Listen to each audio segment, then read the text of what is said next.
Good evening, friends, and welcome to the official YouTube channel of VS Strategic Business Consulting in our series In Conversation with a Thought Leader. In the month of November, this time we have a very important person with us. Let me introduce Mr. Srinath, the Managing Director of Lucid Technologies and Solutions. He is an engineer. He did his bachelor's in engineering from Coimbatore and then went on to do his MS from Oklahoma State University. He's worked, started his career with automotive sector with ZF and then moved on into various leadership positions. And personally, I know him. He was leading and he was instrumental in incubating and setting up the Virtusa Chennai Advanced Technology Center.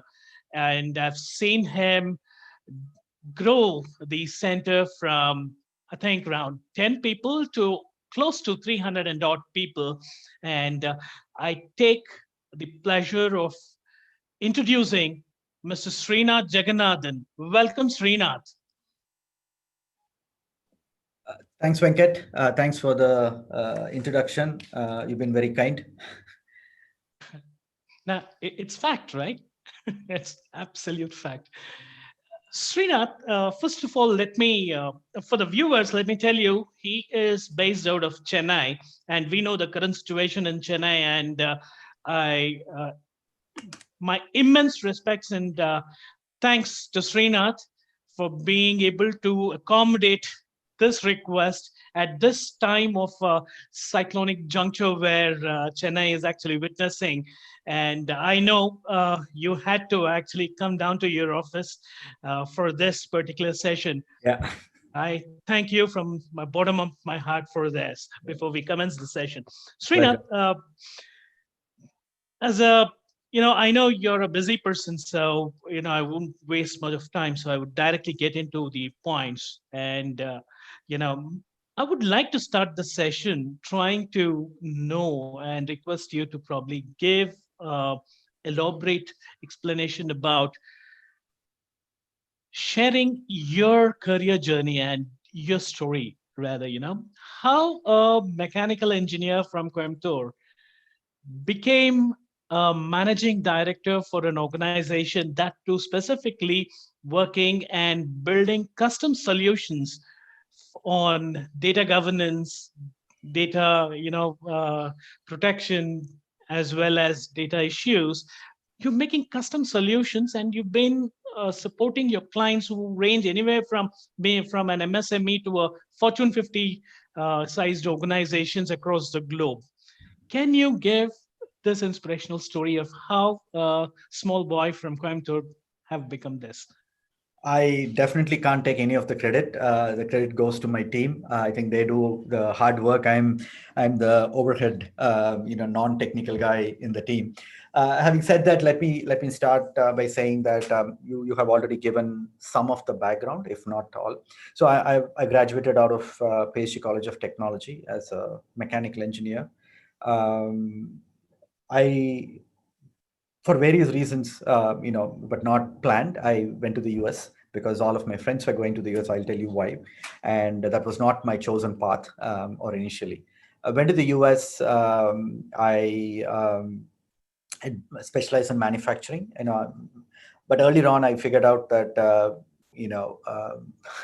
doing manufacturing is not going to help me get a job in the US. So I took a few classes or courses in, software programming, and then ended up finding a job which basically brought my mechanical or manufacturing experience and my software experience. So I got a job in a company which manufactured quality control systems for General Motors. So that's where I got my start. I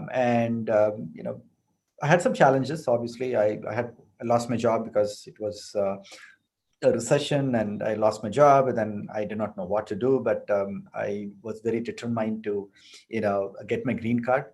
So I worked very hard, did all sorts of things to, get another job, and then, made sure that I managed my career opportunities well, and got my green card. And that was a big achievement personally, because I set myself as a goal, and it was a tough situation, but I overcame it, and perseverance, and I think all the good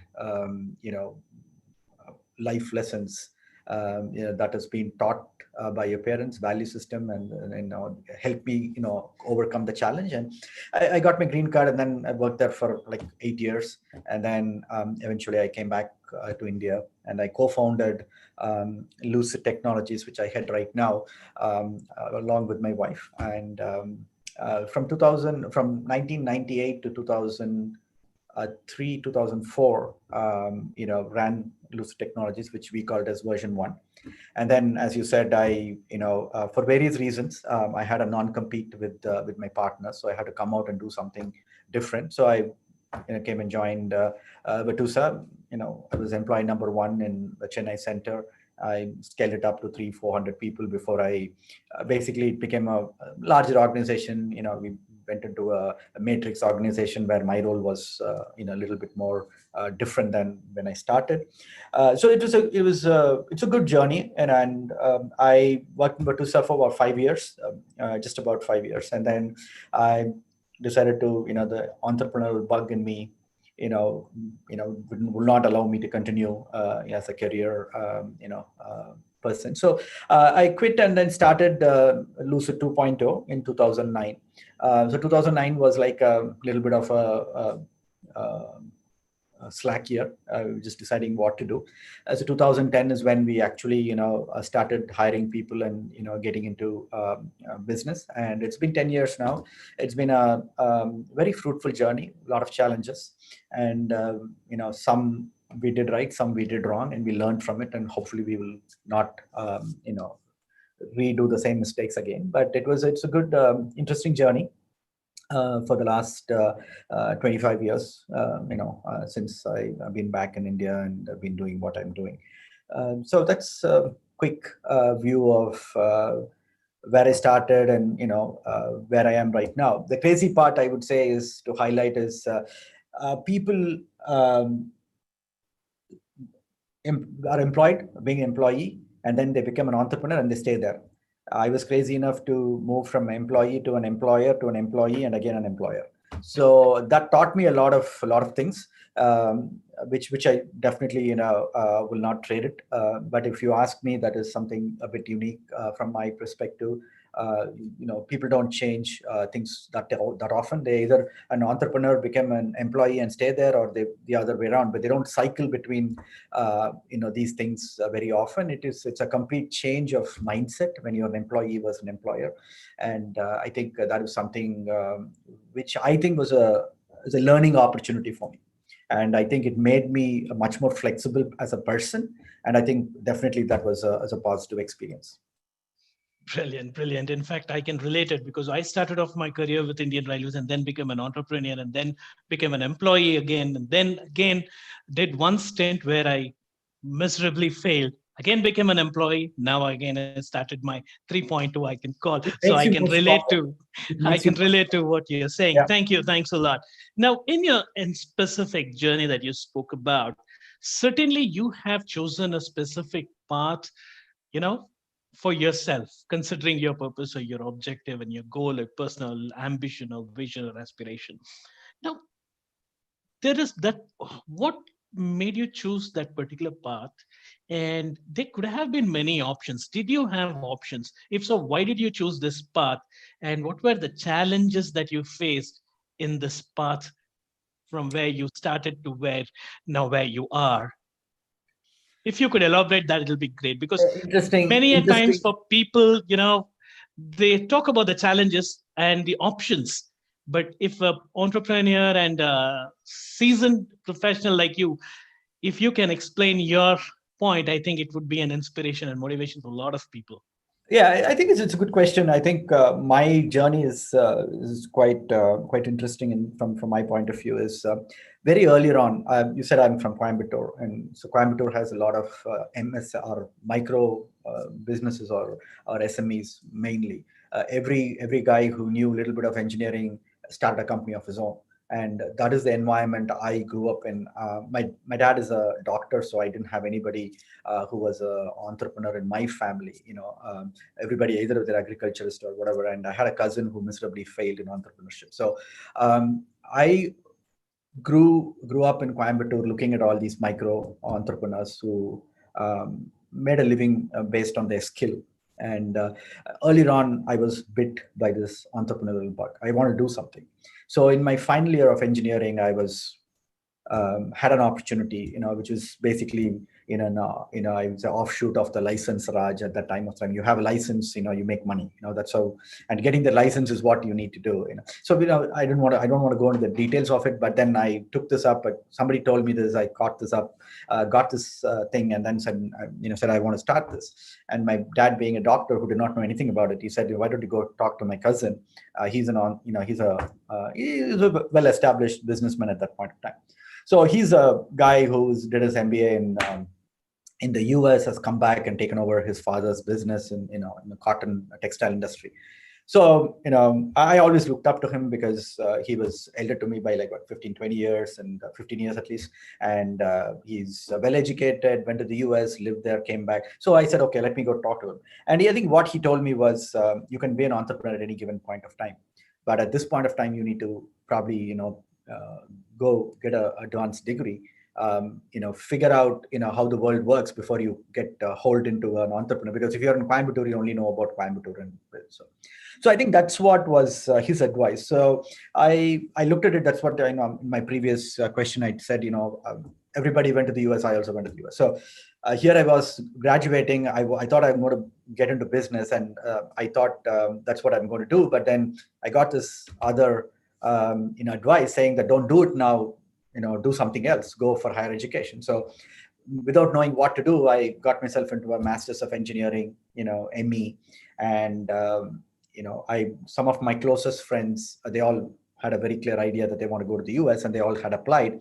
And I also applied, but I applied at the fag end of this whole thing. So I couldn't, or I got my admissions, but it was a bit too late. And the university said, don't come for fall, because my visa was delayed. So they said, come for winter session.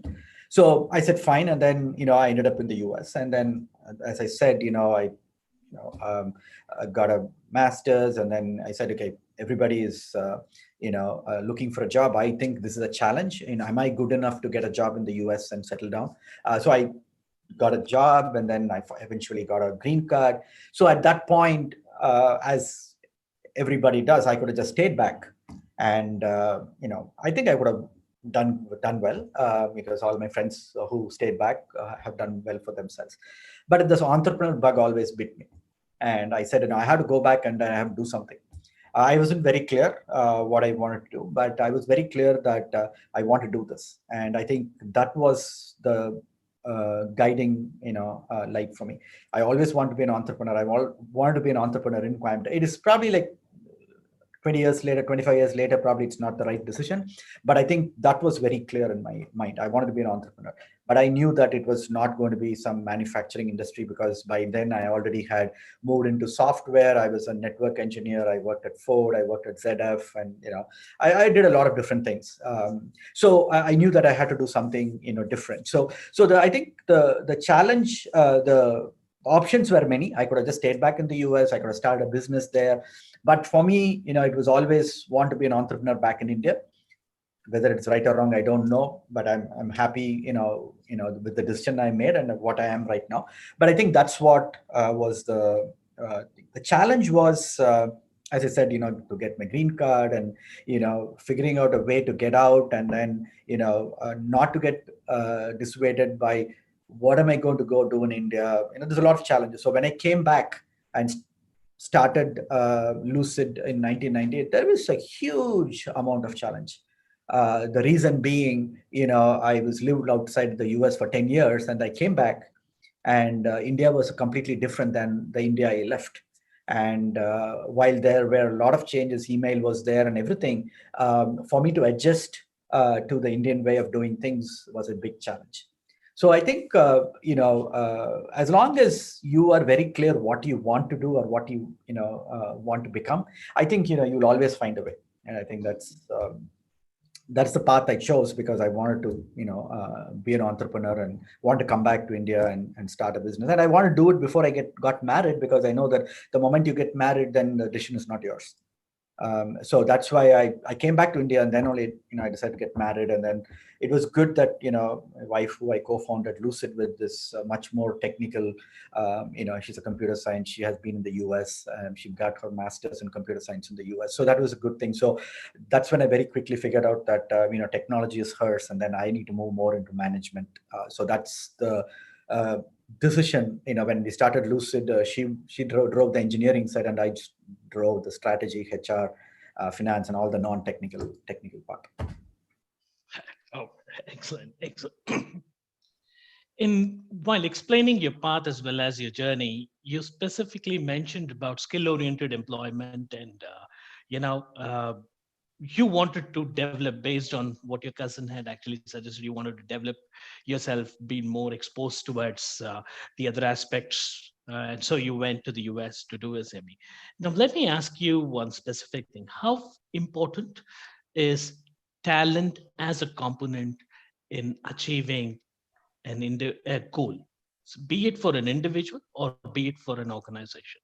How important is talent, and what is your approach in getting the talent required for Lucid at this point in time? Do you believe in building, or I would not ask the way that, do you believe it, but I say, what is your strategy? Do you build the talent, or do you buy the talent from outside? Hmm. It's a very good question, something which is very close to my heart, because that's what I do on a day in and day out basis, even today at Lucid HR.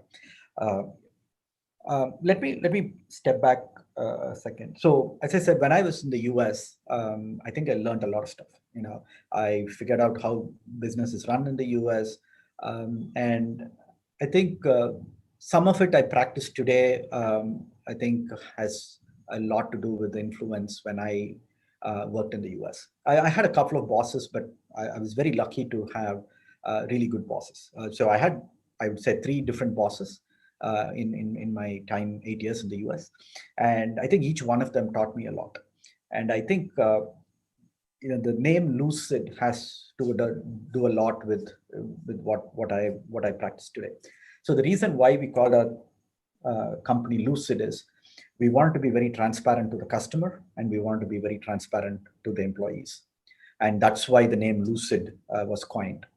And I think that influence was a lot to do with how my last boss used to treat me as an employee. And I think the way he, the transparency in which he, now he obviously had a certain things that he never shared, but what describe, if you ask me to describe him as his name's Lou Pascarella, was one is he had a huge trust in employees, in people like me, because that was a second stint. He hired me in ZF. Previously it was called TRW. Now TRW has been bought out by ZF. So he hired me in TRW, and then I used to meet him because I always looked up to him because I think he had a very good management style. And I met him once, and he said, "Are you happy?" I said, "After you left, things have changed, but as you know that I want to leave back to India in the next year or so. I'm just going to continue working, and I'm learning stuff." So uh, by end of the conversation in the bar, he told me, are you interested to come and work for me? I said, if you have an opportunity, I'll come and work for you. Right. So I think those early days experiences had a lot to do with some of the practices that I have today that molded my thoughts. So to go back to your question, I think any company's success depends in its ability to attract, mentor, and grow its own talent. Especially being a SME company in the very competitive industry, IT industry, I think it is extremely important that you have the ability to attract, mentor and train and retain your talent. Without that, you can't compete against the folks, because you don't have a brand image, you don't have the size, you don't have the money, you don't have anything. What you can go by is your ability to attract, your ability to find uh, really smart people, raw smartness, and then shape them in a way that would be. And this is the hallmark of Lucid's HR strategy. We always went to colleges, you know, got exceptionally good graduates, engineering graduates. We were very transparent to them. We ensured that we are helping them build their career. So we took upon ourselves to give them very regular feedbacks. So we always believed in that, and I think today, even in the Lucid 2.0, we primarily rely on graduates from college. We get them in, train them, and within 2 years they probably can move mountains when compared to somebody probably has 5 years experience out in the industry. But today we are forced to look at lateral, especially in the last 2 years, because we are growing and we can't really hire. We can't always have fresh graduates because you need experienced people. So we are finding it difficult to hire because we, the technology stack we work in and the type of work we do, it's not very easy to hire from outside. Because those skills are not available outside. And if at all we hire them, there is a mismatch between a guy with 2 years experience in Lucid vis-a-vis a guy with 5 years experience outside. And how to make this guy understand that you technically you're very at the same level or better than the guy who's coming in laterally, but you have to understand he has some skills, how to manage a project, how to interact with a customer, which you still lack because you don't have the experience. So I think we predominantly grow our own talent. That's what we've been doing. We continue to do, but we do also hire lateral, especially for the experience that they bring in, which is not always great.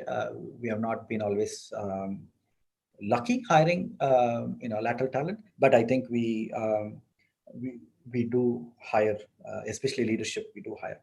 I think the way we have looked at talent is we are a performance oriented organization. We've always been objective and not subjective. We give feedback, and if it is a not great negative or not negative, if it's a bad feedback, we tell them as it is. Hey, this is what you do well, but this is you're not doing well. We always have a 3 strikes and you're out policy in Lucid. We give feedback to people every 6 months, and for people who are have a fast track career because they're very good, we give them a feedback every 3 months, and that is the investment that we're making, and that is the promise that we made to ourselves. Hey, here this guy might not be with you forever, right? But we take people from colleges, so we have that responsibility to mentor them and make them good software engineers.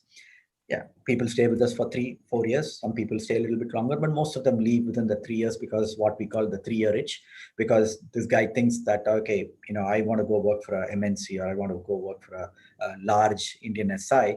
And also the social pressures, the parents say, why are you working for a small company called Lucid? Go work for Infosys or Cognizant because you are manageable. You're going to get married, that will probably help you, and all those things that I don't want to get into detail with. But we predominantly, hire and build our own talent versus hiring from outside.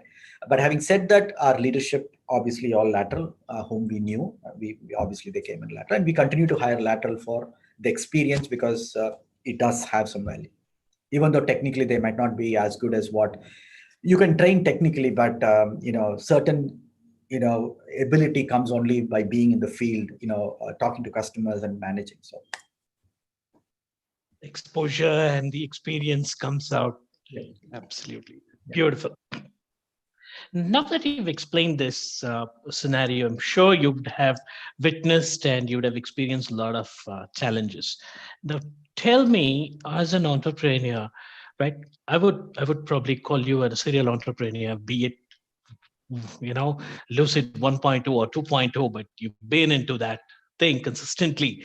Describe a situation where you had to take a tough decision, be it in terms of, could be cost cutting, or it could be any specific restrictions, or it could be with respect to market reacting to the product or the solution, or sudden change in the technological foray which is happening pretty frequently, right? Or be it in terms of looking at withdrawals from the investors aspect or from the market aspect. So what is the situation where you had, you did face some kind of a tough decision, you had to take a tough decision, and what went into your mind while taking those decisions, and how do you take those decisions? Um, I have not had investors, so I can't comment from that point of view. But let me take a very simple, example, which is also very common that everybody will come across, and it's very emotional aspect of it. It's having to fire senior leaders in the organization.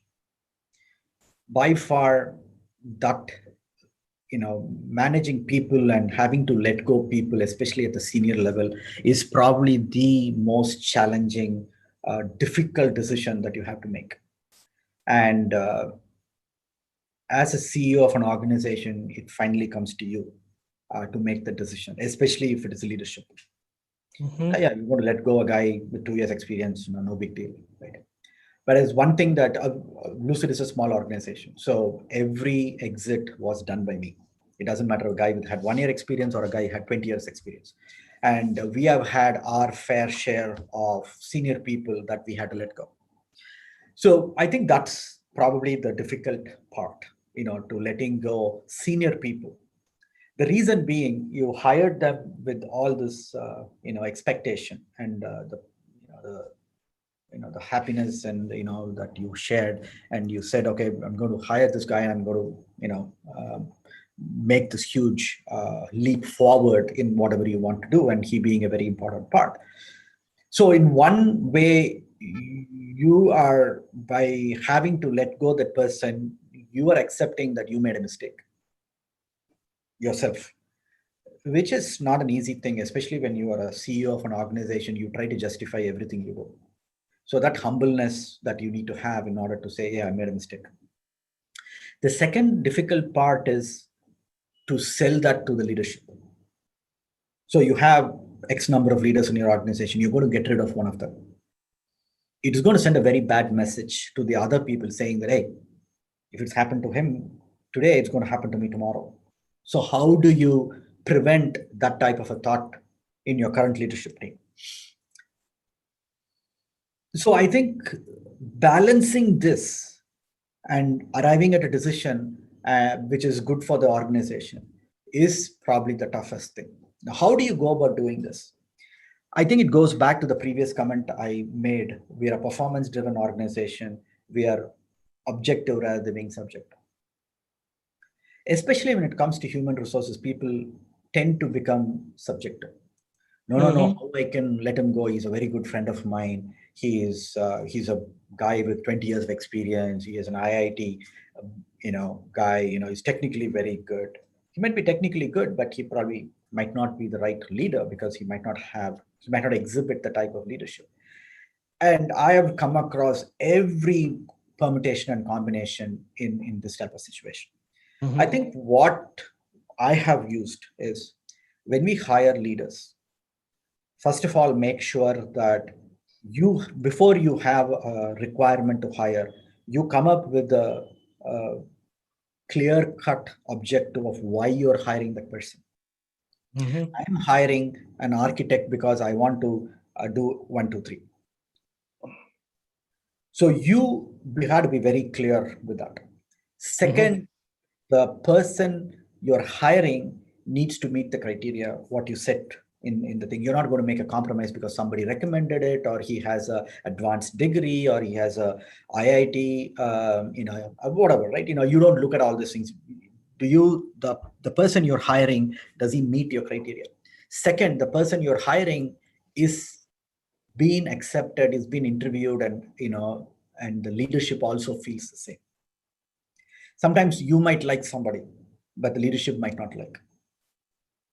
You have a very good counter point to say, the reason why I think I want you guys to reconsider is because look at this guy's credentials.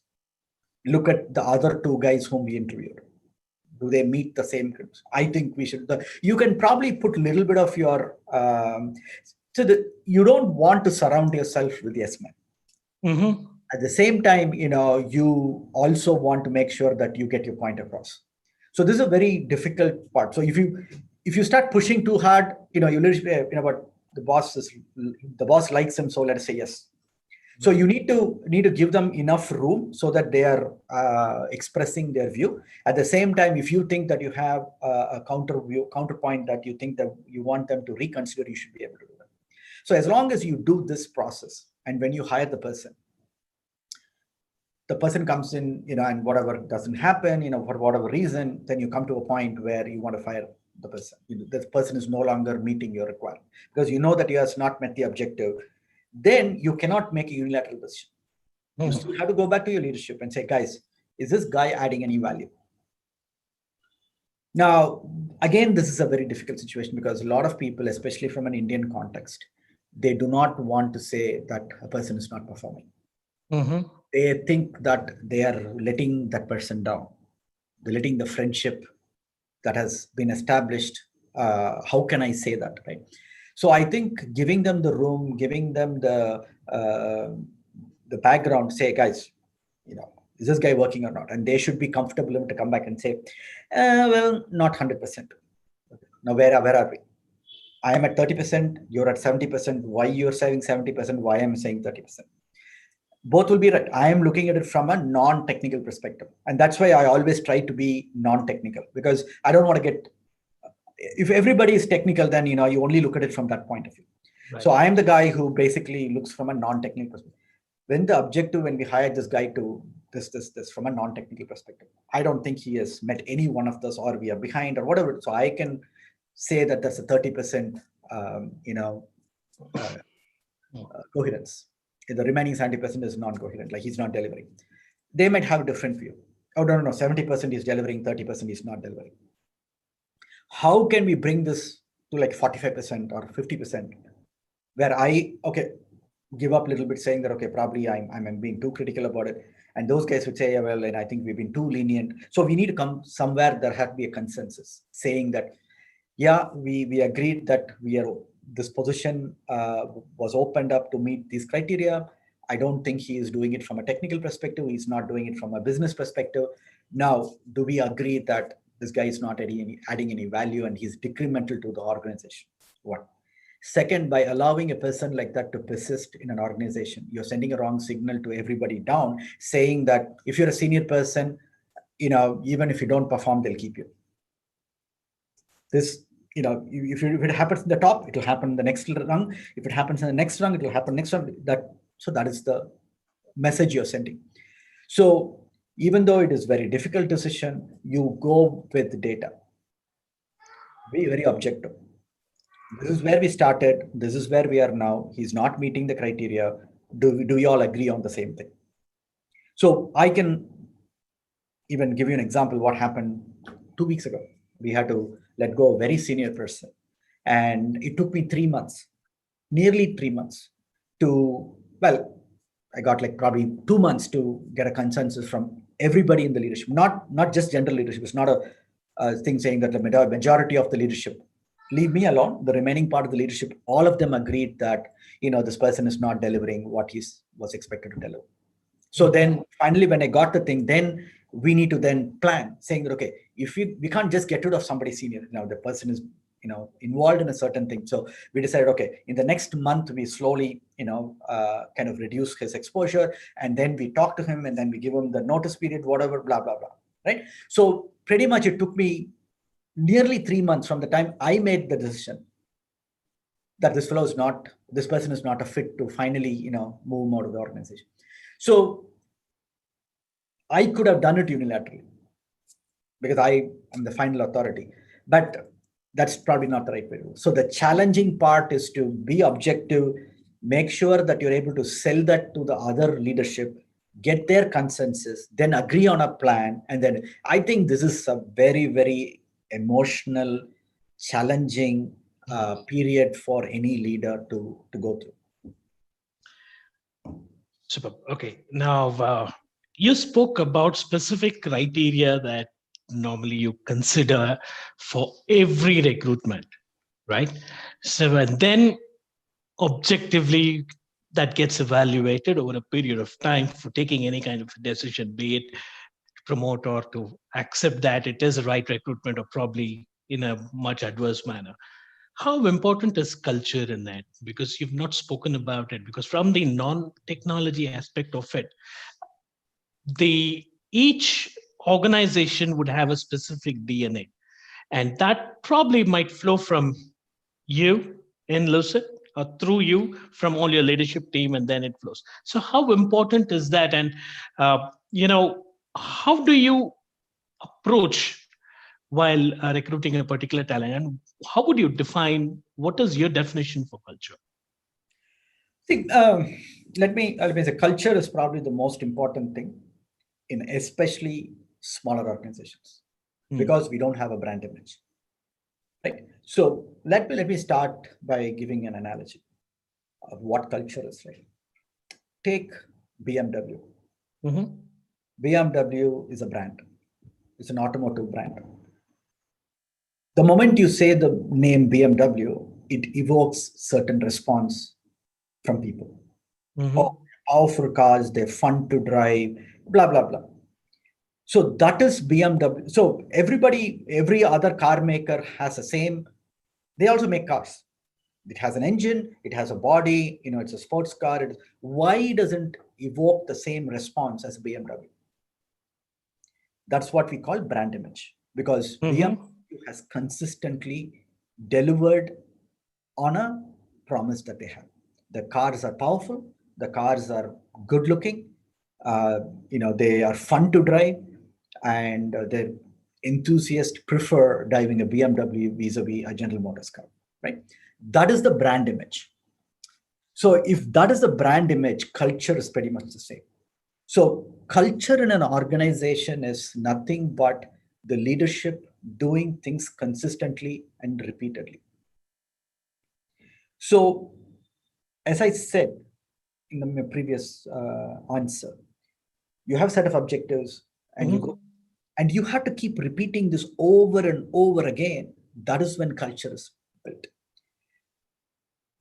It's not a big deal, right? How hard it is to go through the process. But unfortunately, it is very, very difficult because in order for you to keep repeating this, you need to make sacrifices somewhere else. So you might have to forego profit, you need to forego revenue just for you to be consistent. That is what builds culture. If you are going to be very fluid, I know I don't like this guy, I know he is not a great performance, but you know what, from an IT industry perspective, I don't know any other industry, but if I let him in, let him be there for another 3 months, I can bill him. Mm-hmm. That brings up, it is good for my top line, it's good for my bottom line. So why do I care? Let him be there. Okay, so you're not consistent with your culture because he's not performing, he's blah blah blah. So you want to really let him go, but you're not doing it because there is a profit, there's a money, or there's a financial component to it. Hmm. So you already started kind of changing your objective methodology. You started making a deviation because it is convenient for you because you're making money. Tomorrow the same thing could be on integrity. Somebody is lying or doing something, or even make it more spicier, right? Let us say there is a sexual harassment on a particular leader. That person is leading a big chunk of your business. By letting him go, you got to take a massive hit on that particular business. If you really want to build a sustainable culture in your organization and send a message to everybody, you need to get rid of the person. If you are not willing to do that, then you are not following a very objective path. So by consistently doing things is what builds culture. It is easier said than done because culture building takes a lot of sacrifice. Are you willing to do the sacrifice? So I think this is where most people fail. I'll give you a very good example on this. When people start out, let me take a US context. you know there are a lot of people who run our Indian people run IT companies in the US. Right. They all start out by doing resourcing, get a couple of people, place them in an organization which needs them, and you run a business. It's a decent business. There's nothing wrong with it. It's a legitimate business, but you're really not adding any value. You're getting a person at X dollars and placing them at Y dollars, and you're taking the difference. Perfectly fine. Say they do this for 15 years. All their requirements are taken care of. They get a car, they get a house, they have enough money in the bank. Now, after 10, 15 years, they are looking for more. Now they think, yeah, you know what, I want to build a sustainable business. I want to, build a services business. I want to develop a product. I want to do this. I want to do that. But the organization has been built on a culture saying that I get people, I place them, I make money. From this mindset, if you want to go into developing a product or solutioning or whatever, you don't have the culture in the organization to do it. Mm-hmm. I don't even need to give any examples. You can look at the amount of failures that you can see in the US today is because now the writing is on the wall, given the visa constraints, the so many challenges in the resourcing business. Everybody who's been extremely successful doing resourcing are now forced to move into other forms of business, which is either delivering services, developing a product or whatever. While they are being pushed to do that, they don't have the culture to run an organization. So technically, this is the end of road for them. Now, a lot of people are trying to remake themselves and they're trying to do this, that, another. Probably a few people succeed, but a very small percentage of the people succeed because they don't have the culture to be able to pull it off. So culture is very, very important to an organization, and it basically is built by the leadership. Who are, leadership could be one person or 5 people or 500 people. By consistently, doing things, irrespective of whether it is advantageous or not to the organization, short term, long term. That is what culture is. Beautiful. This actually reminds me of a couple of organizations which I cannot name though, because we are alive. Uh, I can relate to what you're talking about. Dilution in culture actually dilutes the value system that you've been defined and where you want to take And the it's very organization. difficult, right, for you to hold on to your value system, because you had to sacrifice a lot in order to hold on to your value system. But I think what at the end you will have is you can sleep well at night.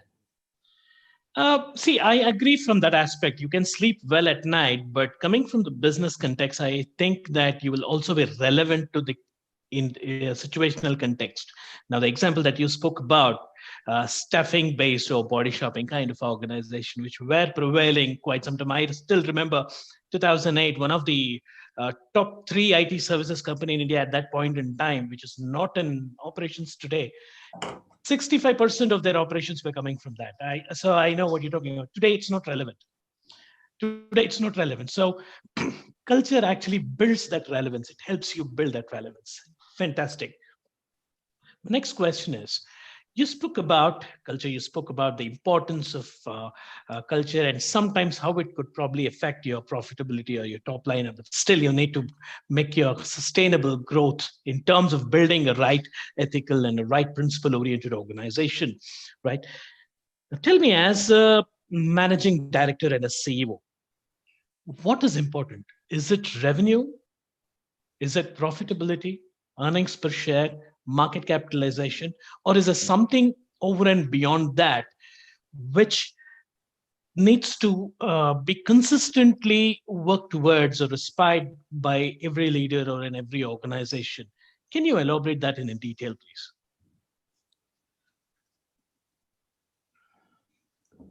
When you start an organization, right? People say that you need to have a vision. Mm-hmm. You read this a lot when you look for how to write a vision statement. So let me give you two vision statements. Right, I want to become $1 billion company. It's a great vision. There's Mm-hmm. nothing wrong with it, right? $1 billion companies is a huge achievement. A very small percentage of people achieve that. Mm-hmm. There could be another vision. I want to find treatment for cancer. Now, if you look at these two things, they're both great vision. But what is the vision that you would like to have? I think if you ask me, finding treatment for cancer is the better vision to have rather than to have a vision saying I want to become a $1 billion company. You can do anything and everything to become a $1 billion company, but you need a lot of perseverance, a lot of focus, a lot of sacrifice for you to find a treatment for cancer. Just an analogy, right? Having said that, I think you have to be very clear why you became an entrepreneur.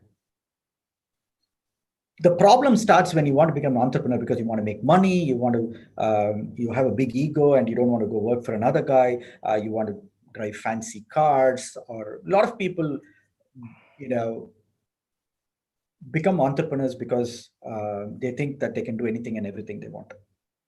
You can, but then you're not going to be in business for too long. A lot of people do that because it is like a personal bank for them.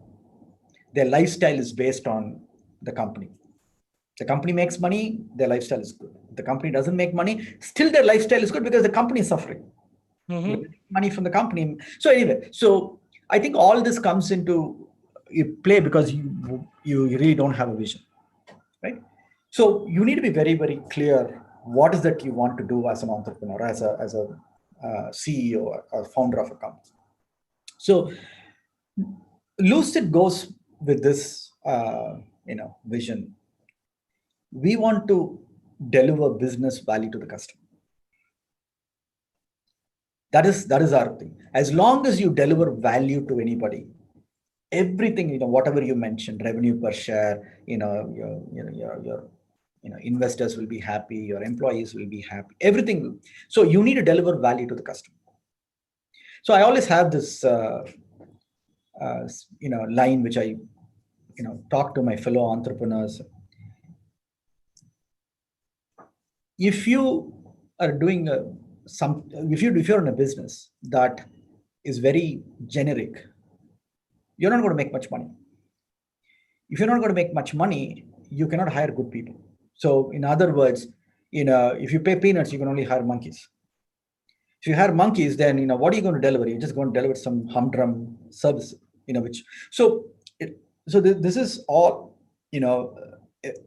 this all plays a part, right? You need to be very focused. So in Lucid, we want to deliver business value to the customer. By doing that, if you want to do that, so this is a vision, right? You need to do something unique that people will find value in what you deliver. See, if you are delivering exactly the same thing what 5 other companies are delivering, there is not much difference in what you do. So that means the value you deliver is very, very little. The value could be very quickly quantified, saying, yeah, Lucid delivers this service vis-a-vis X, Y, and Z company. And the reason why I go for Lucid is because they're $5 cheaper. That's not a great value proposition. It's still a value proposition, but it doesn't really deliver that bigger business value. Hey, you know what? I don't mind. I don't want to hassle dealing with Lucid. I'll go with company A because they're $5 more, but you know what?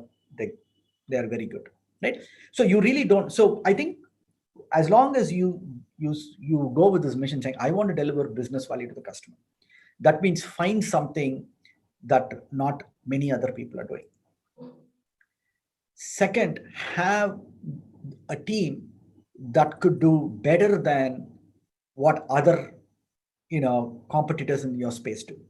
So you have a very clear vision that you want to deliver business value. You identify a field which is probably thinly populated. Your competition is very thin. Either you are ahead of the curve, or you are a pioneer, or you are still at the leading edge of a wave. So you can benefit. That's what Lucid has done successfully. We pivot every 18 months. Today we are delivering a service, we're delivering in an area.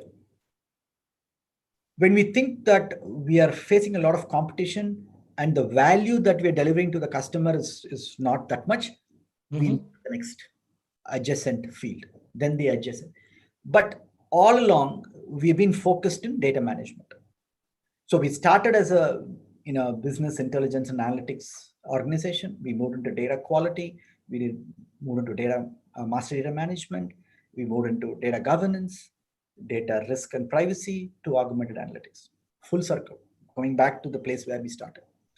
All along, we've been tempted with, hey, why don't you do some app development? Why don't you get into this? Why don't you get? But we never did that. We always very focused in what we did. Every time we pivoted, we ensured that we are at the cutting edge. So by the time the competition took 18 months to come there, we already on the next one. So that is how you are able to satisfy all the other numbers, your margins, your profitability, everything will fall into place as long as you're actually delivering a huge business value to the customer. The customer loves you for that and not for the price, your price point, or where you're located, or they'll come to you because they know that you can deliver something which is very important for them. That is, I think, how you should look at it, rather than saying, oh, it is going back to the initial conversation. Do you want to become a $1 billion company, or you want to find a cure for cancer? Like, you are delivering value, so you can pretty much get all the other metrics in line, because you are delivering something what other people are not delivering. Excellent. I don't know how to appreciate you, because you explained it in so simple layman language. Off late, we hear of a lot of people talking about purpose, vision, and why a person is doing for whatever he's doing. And I know a lot of books which have come in, and one of the famous book is Start with the Why, Simon Sinek, which I love it and I really respect it. But you actually explained it in so simple words in the last 4 5 minutes. That entire book, you made it add value, and if you have a proper focus and a proper team, you would be able to deliver. So Because that focus it's and very that purpose practical. is very important. See, Excellent. that's what I'm saying, right? There is no reason for a Fortune 10 customer to come and seek us. We are nothing. We are a very, very small company. The reason why they chose us is because they know that they needed something, we had it, nobody else offered. A Fortune 50 company chose us to do it. A Fortune 100 company we're working with. These people all came to us because we had something that they wanted. And they had all the big five Indian companies, right, to choose from. Why us? Because we had something that they wanted, and that value the other companies were not able to offer, or even today they can't offer. I think that is what you need to, and it takes a lot to get there. There is no shortcuts, and that means you need to have great leadership. Great leadership doesn't come without you having a very clear vision. Absolutely. For Beautiful. you to be Beautifully. able to hire the leadership, you need to be able to pay them what the market is paying them, and go a little bit beyond, because why would they want to come and work for you if they can go work for Infosys, or they can go work for whoever it is, which is much, they have better offices. So I think, it's not an easy puzzle to put together, but once you put the puzzle together, it took us a while, 4 5 years to put the puzzle together, took a lot of perseverance, a lot of sacrifices. you know I will say one thing in this, probably a little bit out of context. I'm an employee of Lucid. The reason why I'm saying, I'm the CEO, no doubt about it, but I'm employee. I get a paycheck, which, by the way, is around 50 60% of my highest paid employee. Okay, I run Lucid as if I work for Lucid. None of my personal expenses, none of my personal stuff is, related to Lucid. I get a paycheck like everybody else, and whether I live in the paycheck or not, that's none of the business. But I don't get anything more than that from the company. I have a very clear distinction between what is personal and what is professional, what is office. I don't use, I don't have my dirty laundry being given to the office boy to go get cleaned. I don't, use, I don't charge my personal trips to the company. Yes, as a CEO, wherever I go, the company picks up the tab. But if I am going to the US on a personal visit, I don't charge it to the company. That discipline you can't find in a very high percentage of CEOs around the world. I'm not even talking about India, around the world.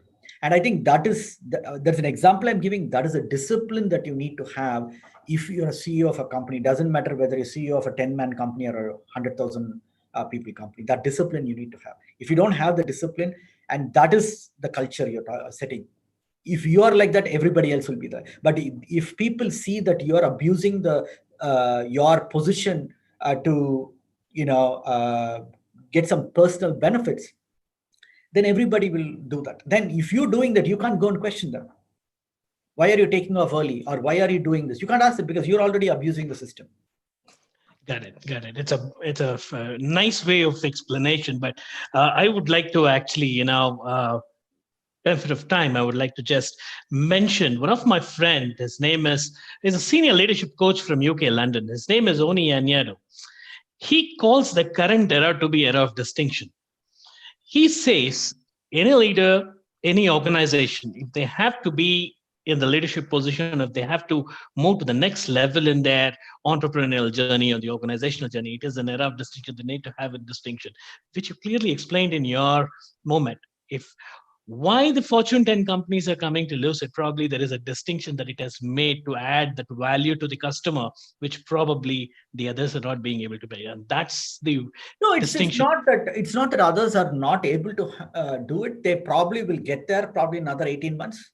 But when they get there, that becomes a commodity. Then there is no longer that business value, right? There is a value. There is a value. But then, and again, there is a certain value that we cannot deliver because we don't have the size. Because certain things you need to have size.